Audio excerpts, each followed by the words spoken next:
pedindo: coloca o teu amor em prática. Coloca o teu amor em prática, coloca a tua fé em prática, porque falar de fé é muito lindo, falar de amor é muito lindo, mas nós temos que praticar isso. Você vai ver em Atos capítulo 1, versículo 4, quando Lucas escreve, ele diz assim: olha, agora eu vou passar a dizer tudo que Jesus fazia e ensinava. Ou seja, Jesus não ensinava o que não fazia, Jesus fazia para poder ensinar.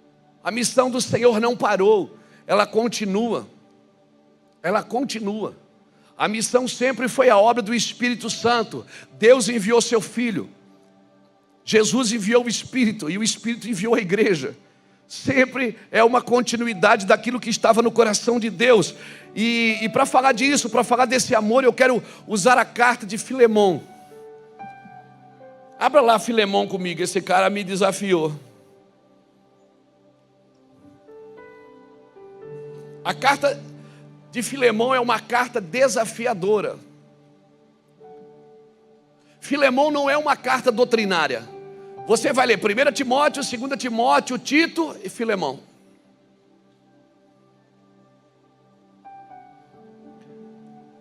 Ela não é uma carta doutrinária, mas é um pedido de amor e reconciliação.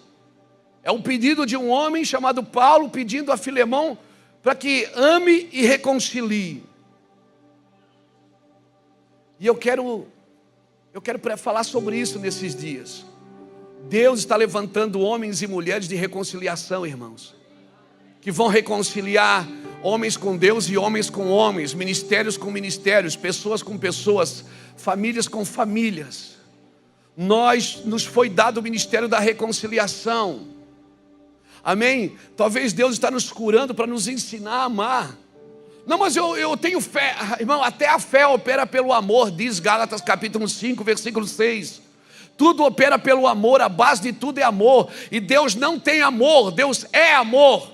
Então não há nada que você possa fazer para Deus aumentar o amor dele por você. Você pode orar, jejuar, ir para o monte, dar dízimo, oferta, você pode dar milhões.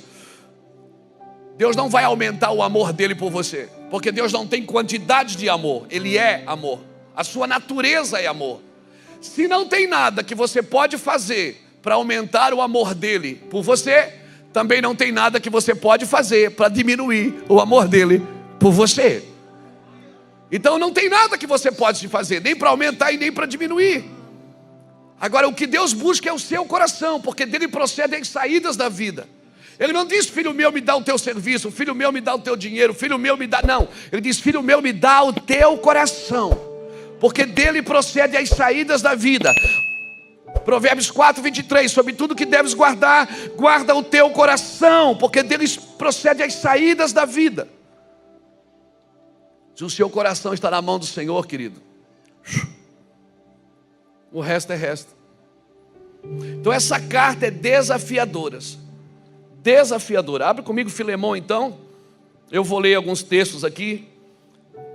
Só tem 25 versículos, eu não vou ler todos. Diz assim, versículo 1: Paulo, prisioneiro de Cristo Jesus, e o irmão Timóteo, ao amado Filemão, nosso cooperador, e a irmã Áfia, e a Arquipo, nosso companheiro de lutas, e a igreja que está na tua casa. Ó, tinha uma célula na casa dele lá, gente.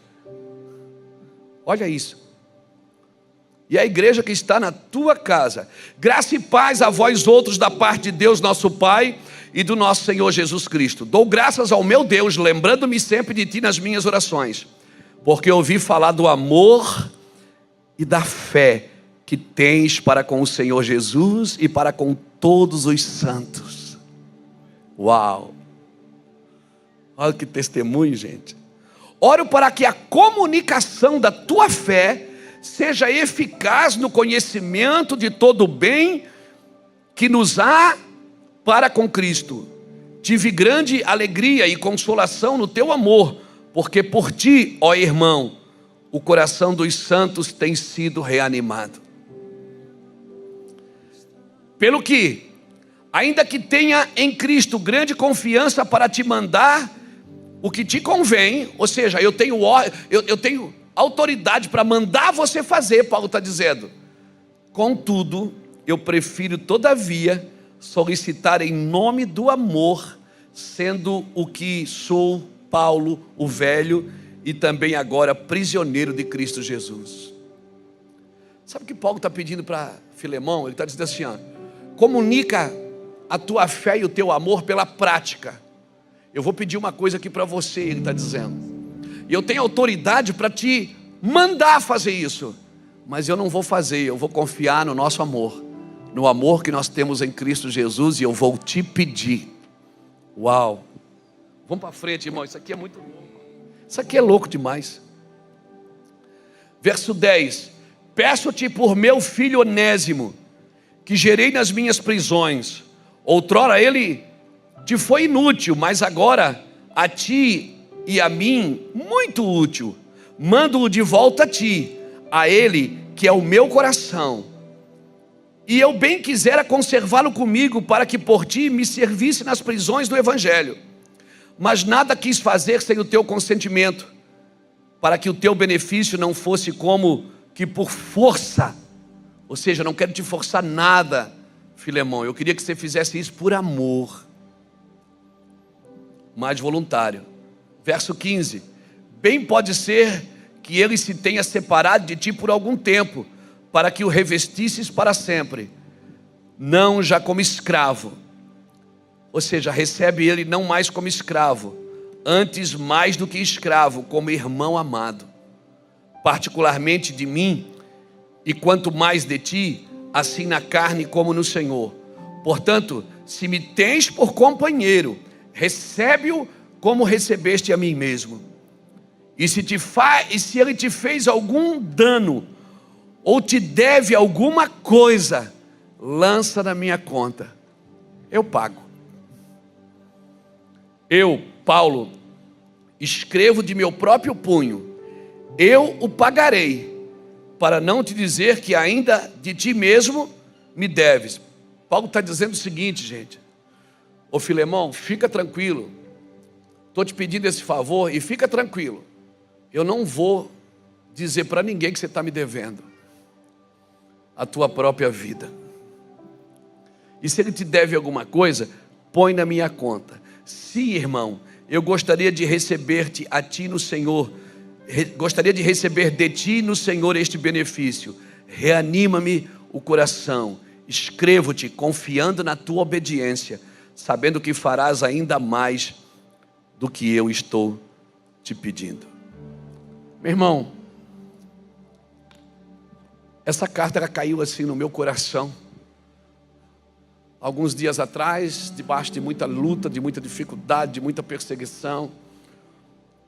A carne grita, a alma grita. E eu fui para o meu quarto, fui buscar Deus.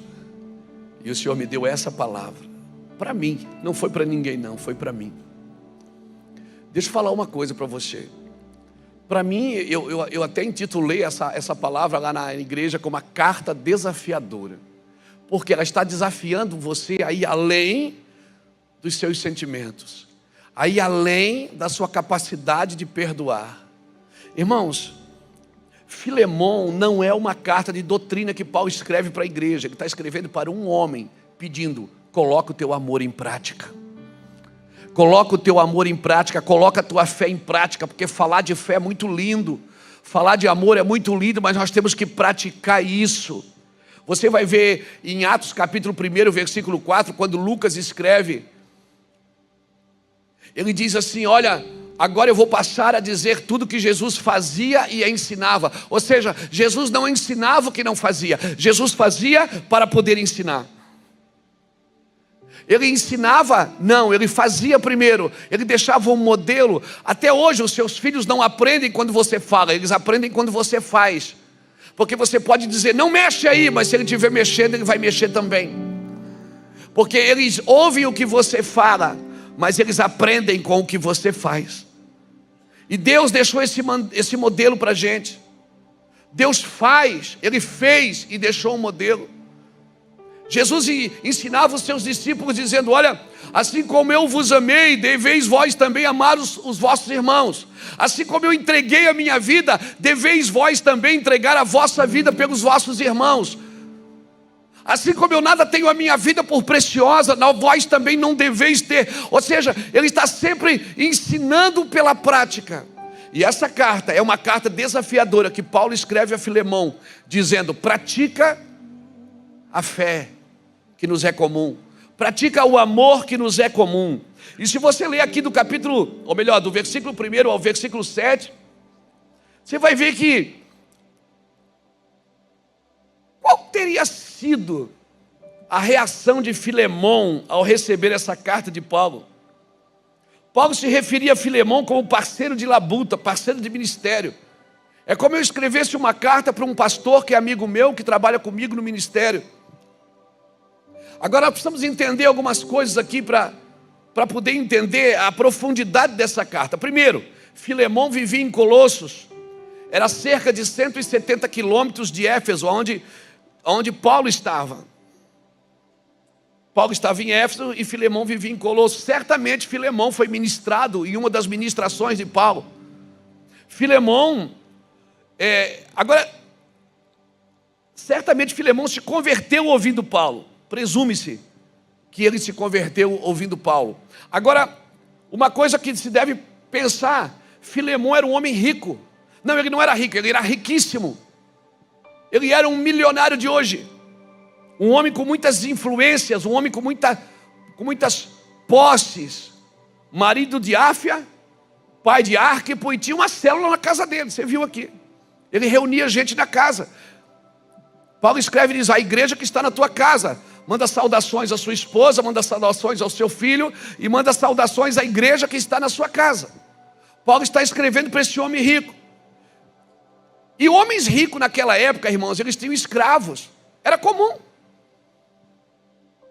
Quando Paulo escreve aos Efésios, depois a gente pode ir lá, se você quiser ler, se você quiser colocar aqui na tela, Efésios capítulo 6, versículos 5 e 6, quando Paulo fala aos servos, né? Quanto vós outros servos, obedecei os vossos senhor segundo a carne. A palavra servo ali, ela vem da mesma palavra para escravo.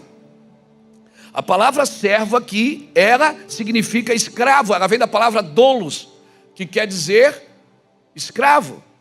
E Paulo está escrevendo aos escravos: quanto a vós outros escravos, obedecei os vossos senhor segundo a carne, com temor e tremor, na sinceridade do vosso coração, como a Cristo. Era comum eles terem serviçais, era comum eles terem escravos. E um desses escravos, aqui se você ler Colossenses capítulo 3, versículo 2, capítulo 3, versículo 2 de Colossenses, Paulo também escreve de novo aos servos. Quando ele está escrevendo as cartas doutrinárias, Colossenses, Efésios, ele está, eu falei Colossenses? Ixi, eu acho que eu falei errado, irmão. Perdão, Efésios 5, 6, deixa ali em Efésios mesmo. Esquece Colossenses. Mas está na Bíblia. Glória a Deus. Era uma coisa natural para a época ter escravos. Para nós hoje soa assim, como uma palavra pejorativa, mas na época era uma coisa normal.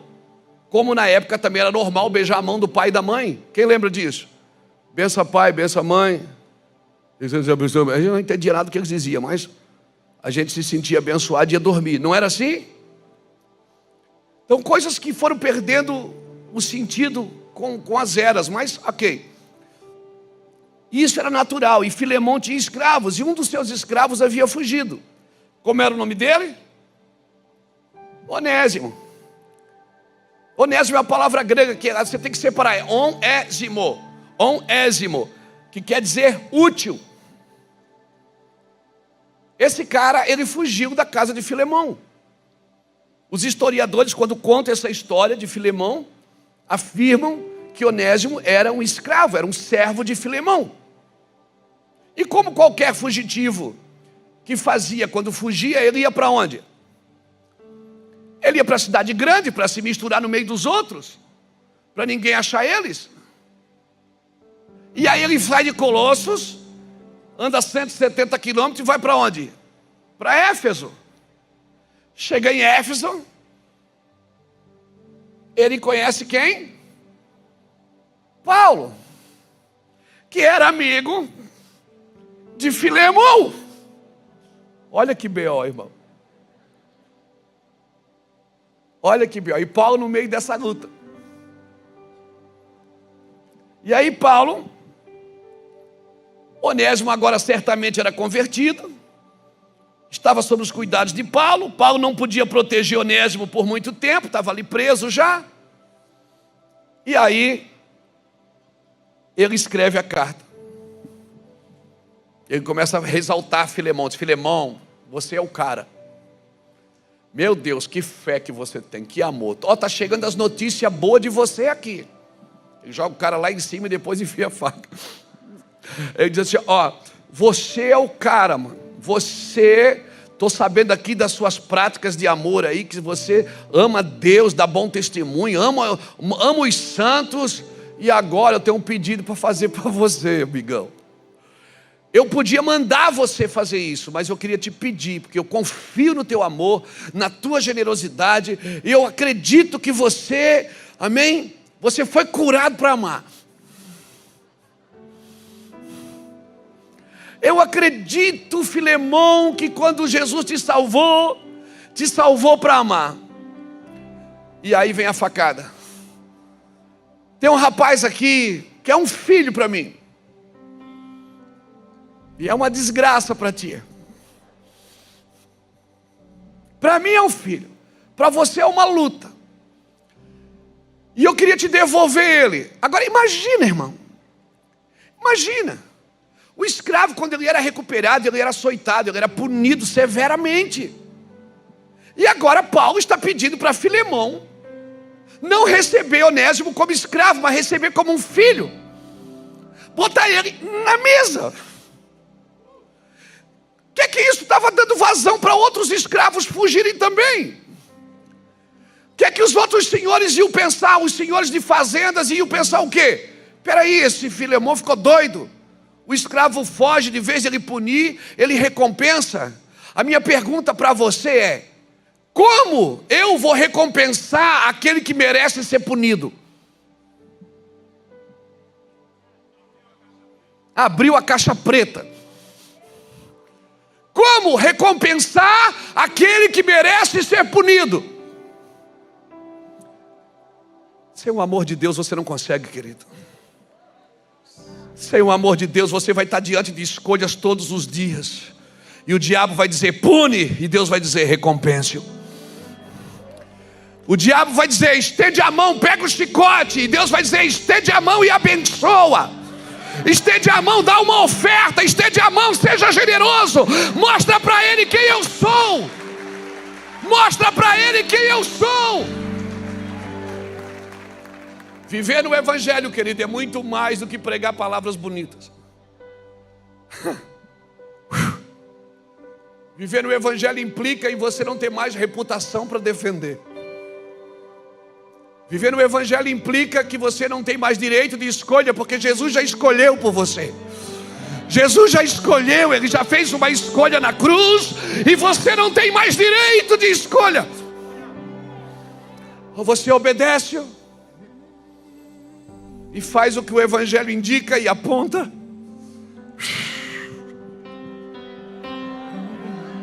o seu amor está ganhando forma.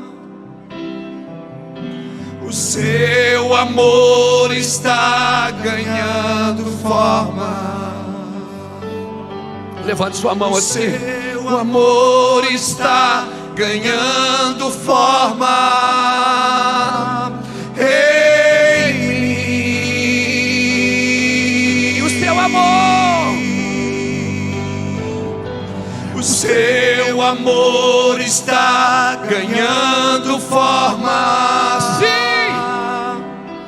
O seu amor está ganhando forma.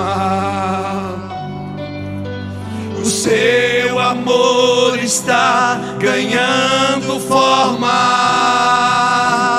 em mim.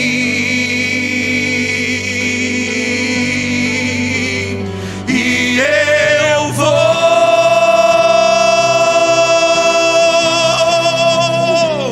me esvaziar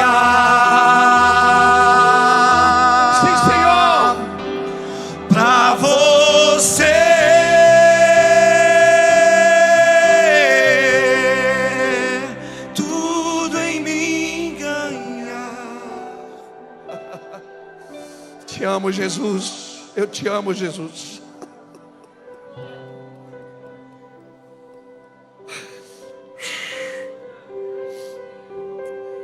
Como dar méritos para quem merece ser punido?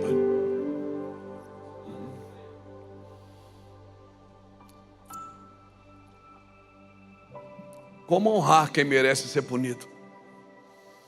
Foi esse amor que trouxe Jesus da eternidade e morreu na cruz quando nós ainda éramos pecadores, sendo eu ainda um pecador. Ele morreu na cruz por mim. Como? Como viver ao contrário disso? Como ser um contraponto desse evangelho? Como se alegrar com a infelicidade alheia? Como se alegrar? Não, irmãos. A minha pergunta é: quem foi ministrado?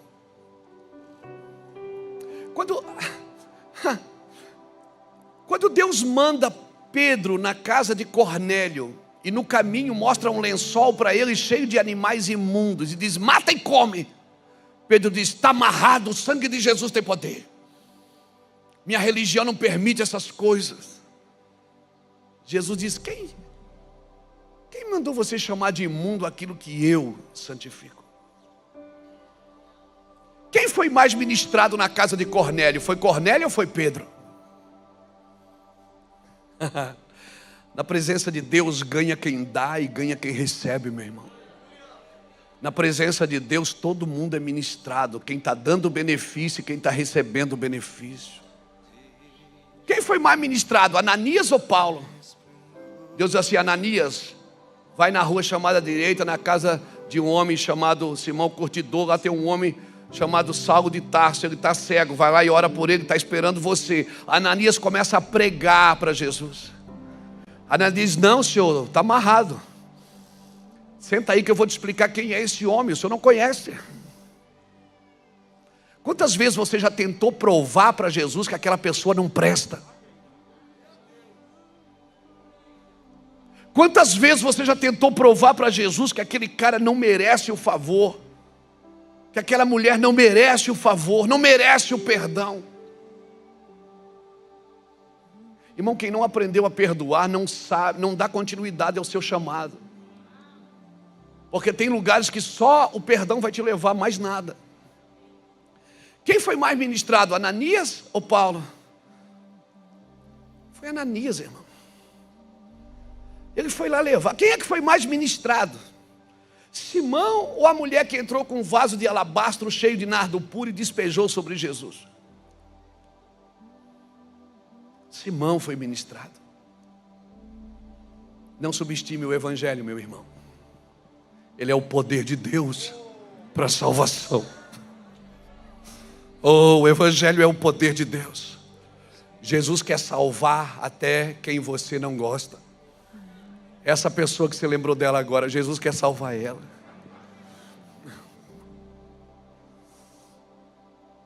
E ele contava com as suas orações. A Bíblia diz que se você orar pelo teu inimigo e ele tiver fome, você der de comer. E se ele tiver sede, você der de beber. Você junta brasas vivas sobre a cabeça dele. Você vai levá-lo a um nível de revelação, de entendimento. Irmãos, quem foi ministrado? Quando você condena a pessoa, só um é ministrado: o condenado. Porque Deus não ministra nos condenadores. Deus não ministra no condenador. Por isso que nós temos que abençoar pessoas. Paulo disse: eu vou enviar Onésimo de volta para você, Filemão. E eu quero pedir uma coisa para você: ele não é mais seu escravo. Ele é teu amigo agora, teu irmão. Porque agora ele também é da família. Trate ele com honra. Peraí, o senhor está... Eu fico imaginando quando Filemão abriu a carta. Ele abriu a carta de Paulo e começou a dizer: esse Paulo não tem juízo.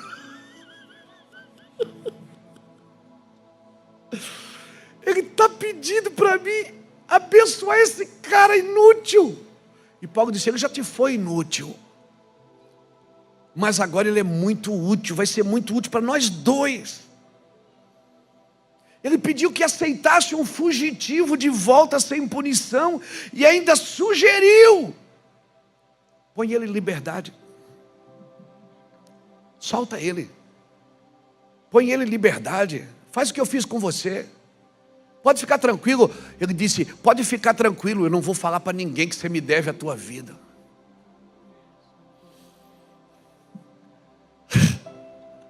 Sabe o que Jesus está dizendo para você hoje, Durão? Pode abençoar, pode amar, pode dar, pode estender a mão. Eu não vou falar para ninguém que você me deve a sua vida. Eu não vou falar para ninguém que eu te salvei, senão você não estava aqui. Que você já era para ter estar morto, você já era para estar destruído. Eu que tirei a corda da tua mão, tirei a faca da tua mão. Eu tirei aqueles remédios da tua mão naquela noite que você quis tirar a sua vida. Pode ficar tranquilo, pode amar à vontade, ama à vontade. Eu não conheço ninguém nessa terra que morreu por causa de amor. Ah, eu conheço um. Eu conheço um. Oh, eu conheço um.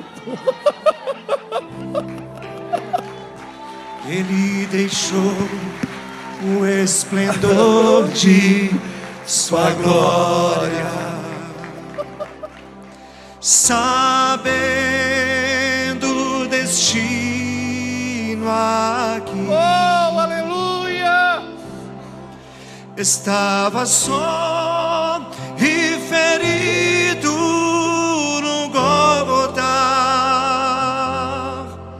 para dar sua vida por mim.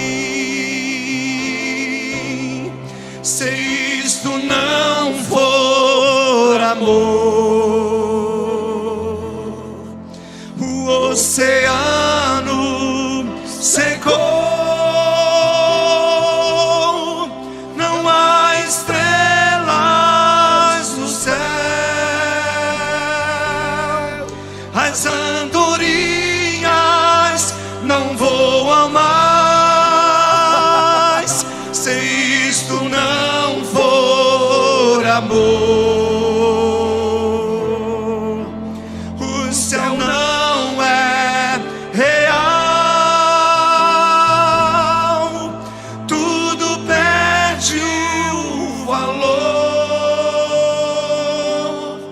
se isto não for amor.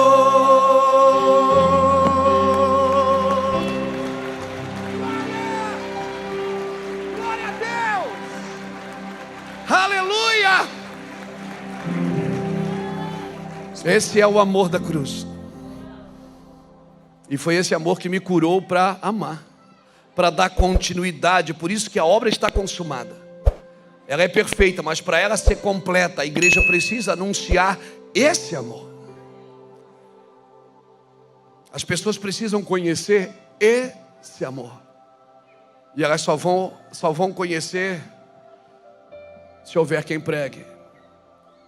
Como ouvirão se não há quem pregue? Como pregarão se não forem enviados? É esse amor que te salvou, querida. Fica tranquilo. Toda a bondade de Deus na sua vida, Ele não vai usar contra você depois. Deus não faz isso como os homens fazem. Às vezes eles usam a bondade que você liberou sobre eles para maltratar você depois. Mas Deus não. Toda a bondade que Ele liberou sobre a sua vida, pode ficar tranquilo, pode gastar à vontade. Eu oro para que haja na tua bagagem azeite e vinho, para que tudo que você achar caído, você ate as feridas, que você coloque na sua cavalgadura, que você não tenha medo de pôr a mão no bolso e dizer: pode fazer que eu vou ajudar, eu vou servir. Paulo disse: se ele está te devendo, eu pago. Se ele te deve alguma coisa, põe na minha conta. Sabe o que Paulo estava dizendo? Você também me deve. Põe na minha conta. Ele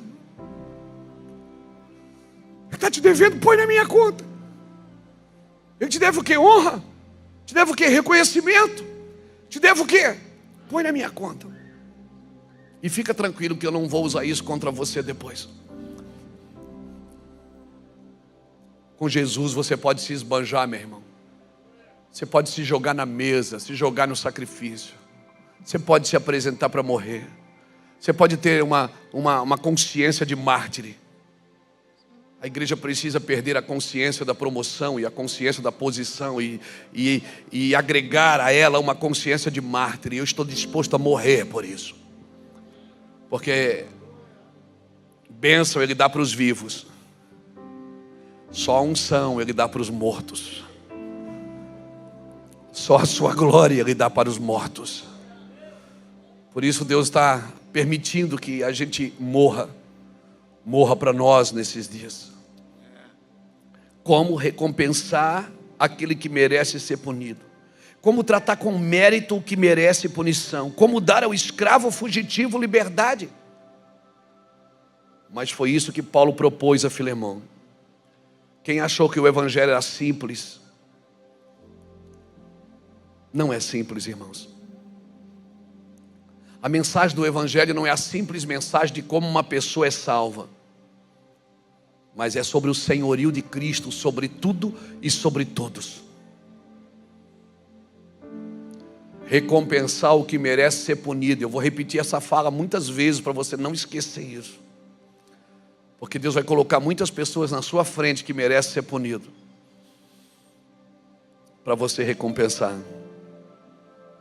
Como eu posso dar vazão para os outros fazer o mesmo? Eu posso dar mau testemunho sobre isso. Seja alguém que muda o padrão da sociedade acusadora. Existe um júri cibernético na internet, irmão, de acusações, de pessoas falando mal das outras, de igrejas batendo em igrejas, pessoas atacando líderes, atacando igrejas, e acham que estão fazendo a obra de Deus. Paulo também achava que estava fazendo a obra de Deus quando matava os crentes. Irmãos, nós precisamos entender o que é amor. Está disposto a morrer por alguém. Como? Como servir? Como abençoar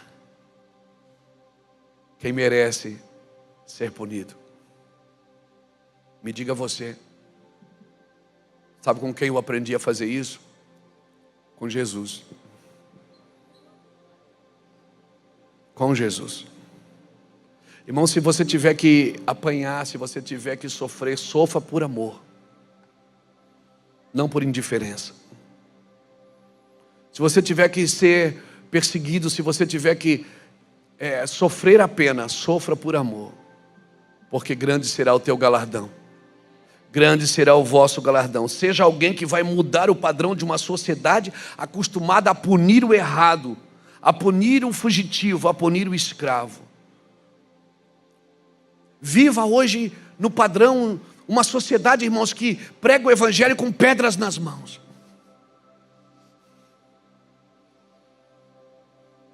Esperando para tirar a primeira pedra.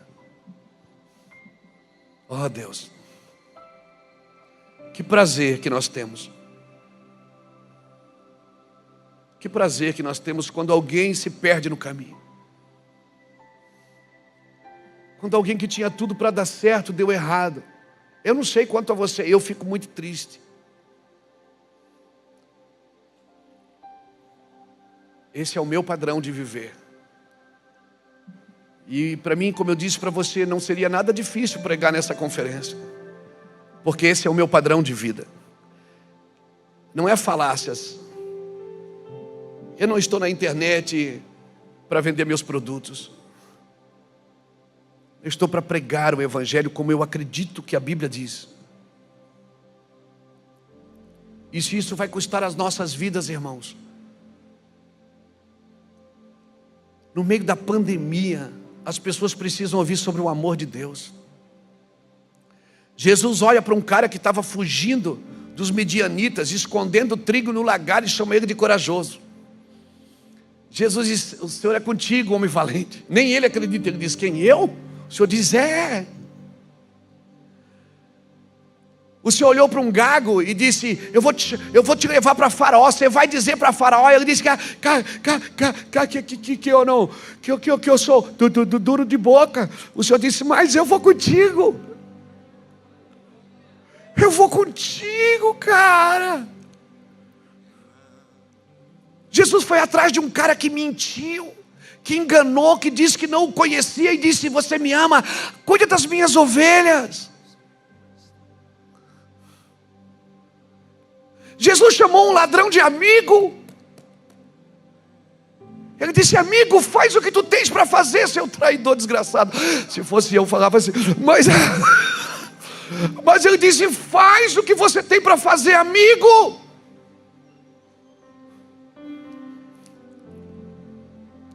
Jesus chamou um adúltero de um homem segundo o meu coração, que dormiu com a mulher do cara e mandou matar o marido dela. Como você me explica isso, cara? Que evangelho que você vive?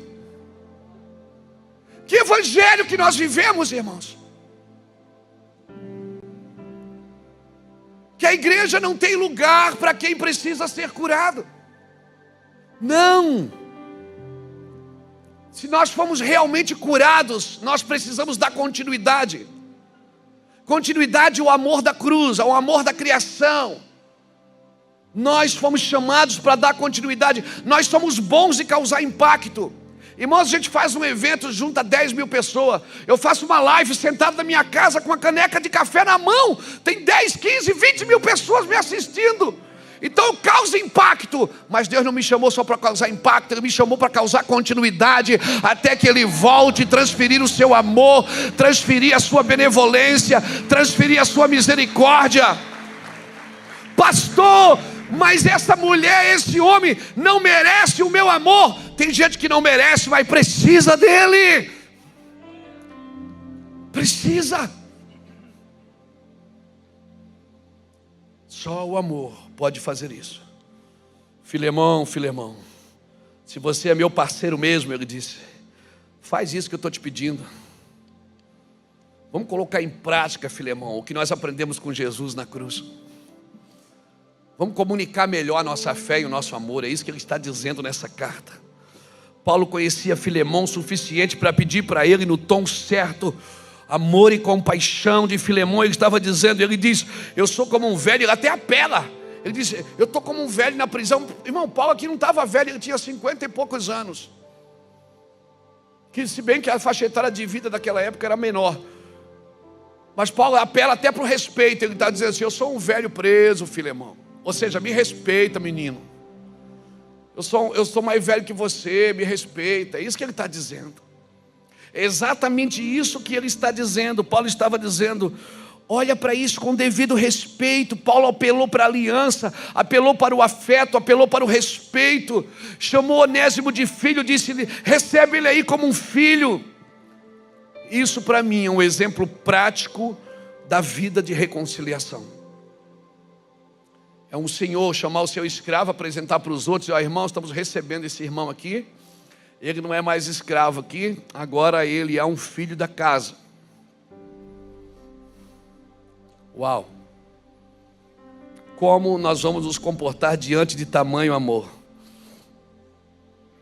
Abra comigo 2 Coríntios, nós vamos indo para o final aqui, gente.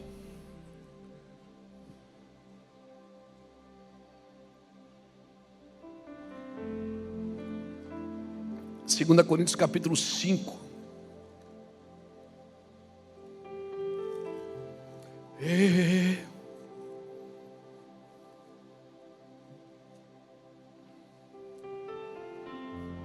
Versículo 11. Capítulo 5, versículo 11 diz assim: assim que conhecendo o temor do Senhor, tentamos persuadir os homens, o que somos é manifesto a Deus, e espero que nas vossas consciências seja também manifesto. Não nos recomendamos outra vez a vós, mas damos-vos ocasião de vos gloriardes por nossa causa, para que tenhais o que responder aos que se gloriam na aparência e não no coração. Se enlouquecemos, é para Deus; se conservamos o juízo, é para vós. Pois o amor de Cristo nos constrange, julgando nós isto, um morreu por todos, logo todos morreram. E ele morreu por todos, para que os que vivam não vivam mais para si. Uau! Ele morreu para todos, por todos, para aqueles que vivam não vivam mais para si, mas para aquele porque por eles morreu e ressurgiu. Assim que daqui por diante a ninguém conheçamos segundo a carne. Ainda que tenhamos conhecido a Cristo segundo a carne, contudo, agora já não conhecendo deste modo. Sabe o que Paulo está dizendo? Paulo está dizendo o seguinte: quando você olhar para uma pessoa, não veja primeiro o defeito dela, não conheça ela segundo a carne, não veja primeiro as mazelas dela, os defeitos dela, minimize isso, olha para o espírito dela, olha para ela como Deus olharia. É isso que Paulo está dizendo: a ninguém conhecemos segundo a carne. Porque se você olhar para a pessoa e você maximizar primeiro os defeitos, você nunca vai conseguir amar aquela pessoa. Porque se você começar a olhar para os defeitos, para as mazelas, para as dificuldades, para as fraquezas dela, você não vai começar a olhar para ela como Jesus olhava para as pessoas. E se teus olhos forem maus, todo o teu corpo está em trevas. Não conheça ninguém segundo a carne. Olhe para a pessoa, procure ver o espírito dela. Procure ver o que está por trás daquele bandido com um revólver na mão. Procure ver o que está por trás daquela menina que vende o seu corpo numa esquina. Procure ver o que está por trás daquele homem maldito, traidor, mentiroso, enganador, imoral. Procure olhar para dentro do espírito, porque ali, naquele pedaço de carne, Deus soprou o seu espírito. E eles passaram a ser alma vivente, nós passamos a ser alma vivente. Então procure ver o que tem dentro, no interior. Olhe para dentro. Não conheça segundo a carne, é isso que Paulo está dizendo. Deixa eu seguir aqui. Ele diz assim, versículo 17: portanto, se alguém está em Cristo, nova criatura é, as coisas velhas se passaram e tudo se fez novo. Aí você olha para a pessoa e diz assim: mas ela não é nova criatura, pastor, já aceitou Jesus, mas está aí na igreja fazendo baderna. Mas ele não está falando para você olhar para alguém, está dizendo para você ser nova criatura. E uma nova criatura olha para as pessoas com amor. Evangelho é para você, a Bíblia é um espelho, não é uma janela para você ver a vida dos outros, é para você ver a sua. Quem tem que ser curado para amar é você, não é o outro. Evangelho é para mim. Amém, irmãos? Versículo 18: e tudo isto provém de Deus, que nos reconciliou consigo mesmo por Jesus Cristo e nos deu o ministério da reconciliação. Isto é, Deus estava em Cristo reconciliando consigo o mundo, não imputando os homens os seus pecados, e nos confiou a palavra da reconciliação. De sorte que somos embaixadores da parte de Cristo, como se Deus por nós rogasse. Rogamo-vos da parte de Cristo, que vos reconcilieis com Deus. Aquele que não conheceu o pecado, Ele o fez pecado por nós, para que nele fôssemos feitos justiça de Deus. As barreiras sociais, as barreiras religiosas, as barreiras culturais, elas precisam se prostrar diante da reconciliação, irmãos. As barreiras sociais, o cara aceita Jesus, ele não vai mais na casa do primo, porque o primo é católico. Eu não vou na casa dele, porque eu chego na casa dele, tem uma santa desse tamanho na porta, pastor, o sangue de Jesus tem poder.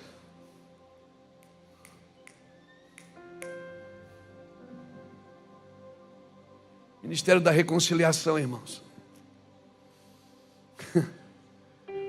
Jesus deixa todo mundo aqui, atravessa o mar da Galileia para ir em Gadá, porque um homem estava dormindo nu no cemitério.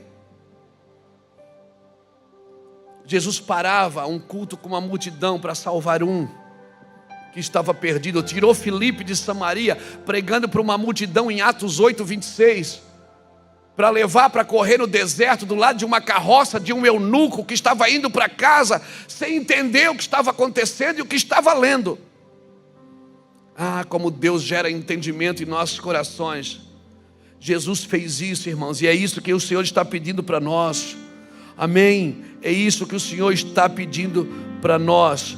Como premiar o delinquente? Como nós vamos premiar o delinquente? Como? Como colocar o anel no filho que gastou a herança?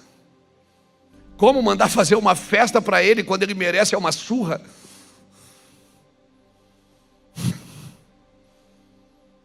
É claro que tem irmão que não entende, aí fica na porta da festa dizendo: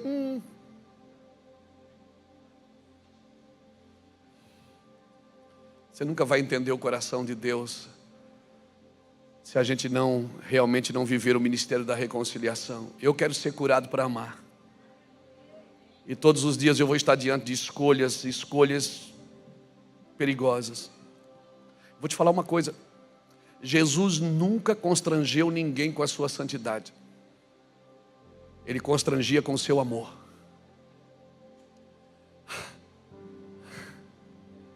Ele amava tanto, onde ele estava, exalava tanto, que as pessoas queriam aquilo.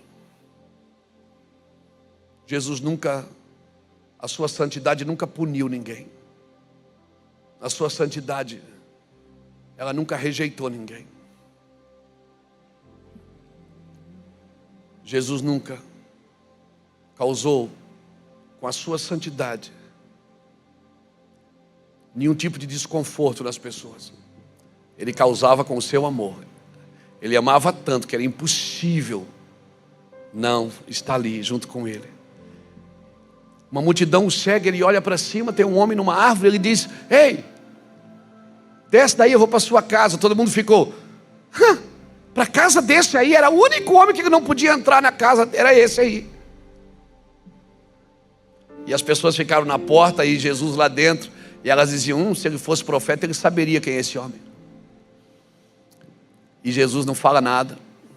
E aquele homem dá uma voltinha e diz assim: Jesus, eu sou ladrão. Jesus diz: amém, tudo bem, eu sei. Jesus, eu roubei. Tá bom, filho, tá bom, fica tranquilo, Deus vai dar vitória.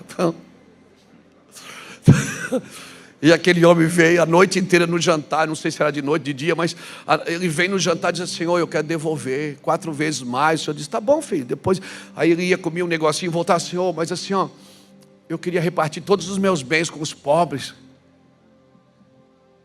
Jesus olhou para eles, olhou para todo mundo e disse: hoje entrou salvação nessa casa. Jesus não acusou, não condenou, não apontou o dedo. Porque Jesus era curado, era resolvido no amor do Pai.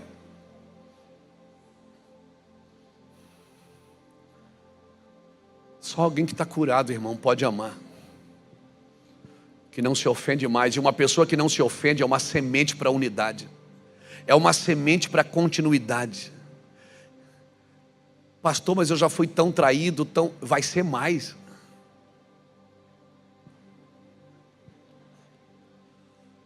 Você vai continuar sendo frustrado. Você vai continuar sendo decepcionado, porque quem ama é vulnerável. Quem ama corre riscos e não está nem aí. Ele não tem medo de correr risco, porque ele não vive mais preso nos sentimentos da alma.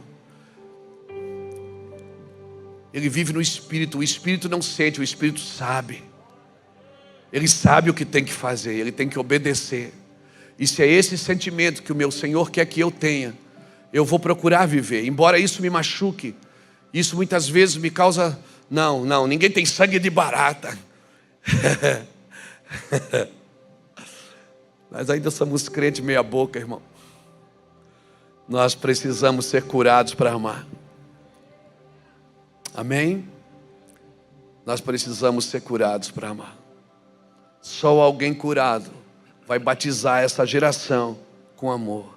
A cruz, ela era vertical e horizontal, porque ela reconciliou o homem com Deus e reconciliou o homem com o homem. Esse é o nosso ministério. Por isso, assuma uma consciência de mártir. Nem todos vão morrer por Jesus, mas assuma uma consciência que, se precisar, eis-me aqui.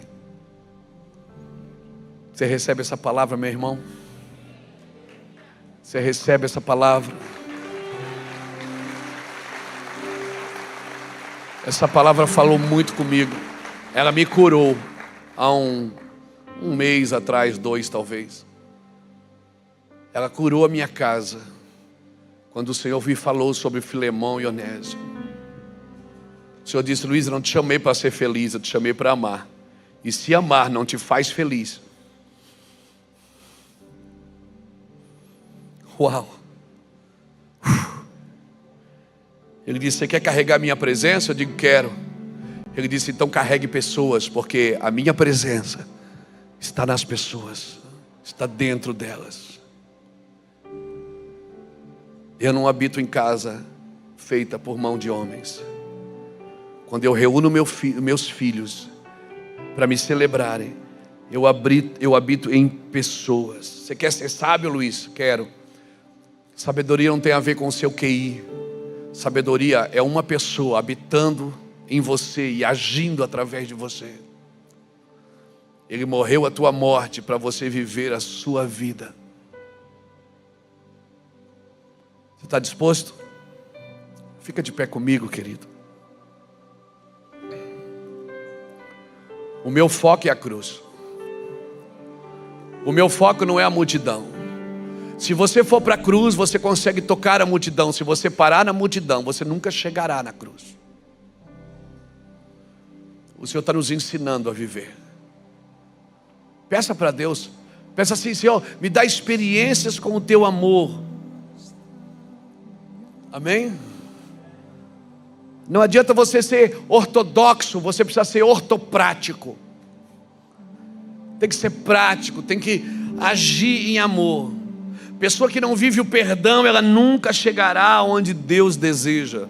Porque é o perdão que nos faz prosseguir. É o perdão que te libera, que te liberta, que te conduz. Então eu quero orar com você, querido. Eu quero fazer 2 orações agora. Uma, eu quero orar com você que entrou aqui hoje, longe, afastado, mas viu na internet um cartaz, viu na TV, viu um convite e veio. Veio, foi meio que pego no laço. Mas você está aqui. Jesus trouxe você aqui para um propósito. Jesus trouxe você aqui para um recomeço. E sabe o que acontece? Ontem foi dia, no calendário judaico, ontem foi dia de Yom Kippur. Que é como se Deus zerasse o cronômetro. É o dia do perdão, é o dia da misericórdia. Aleluia. É como se Deus estivesse refazendo a nossa vida, nos recolocando no livro da vida. O Yom Kippur significa isso. É o dia mais sagrado para o judeu. Embora nós somos cristãos, mas o nosso Jesus era judeu. Então nós estamos em dias proféticos, dias de Yom Kippur, dias de restauração. Então eu quero convidar você que entrou aqui hoje pensando: e agora? Eu preciso voltar para Cristo, eu preciso me refazer com Deus. Eu preciso refazer, eu preciso zerar o cronômetro. Eu preciso dar mais uma chance para mim. Ou talvez você nunca confessou isso com a sua boca, mas você está aqui hoje e você deseja aceitar Jesus. Você que está me assistindo na TV, no seu celular, na sua Smart TV, no seu smartphone, no seu iPad. Talvez você está assistindo aí e você pode fazer uma oração conosco também. Mas você que está aqui no templo, eu quero convidar você para zerar o cronômetro. Você que quer recomeçar com Cristo, quer dizer: Deus, eu quero recomeçar. Eu pequei com a minha boca, pequei com as minhas mãos, pequei com a minha carne, pequei com meus sentimentos e pensamentos, e eu preciso me refazer no Senhor. Perdão é algo incondicional a um discípulo de Jesus, querido. Então eu quero te convidar para você sair do seu lugar, se você quer aceitar, entregar sua vida para Cristo, ou zerar o cronômetro e recomeçar uma jornada. Sai do seu lugar, vem aqui na frente, deixa a gente orar com você, por favor.